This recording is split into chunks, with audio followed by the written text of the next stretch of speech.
I'm happy to tell you that this week we dropped another episode of my podcast on A Course in Miracles. And this week, the topic is the healing power of prayer. And it's something I know a lot about. You may not know, and I talk about this in the episode this week, that I'm a Science of Mind trained practitioner from the Agape community. It's also where my ministerial license comes from.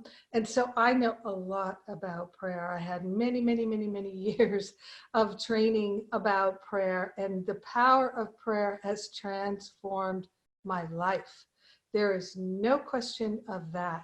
And I am so glad that I learned how to be effective with prayer. So A Course in Miracles has beautiful teachings about the power of prayer and prayer for use in healing. So this is very timely, and I am so happy to share it with you.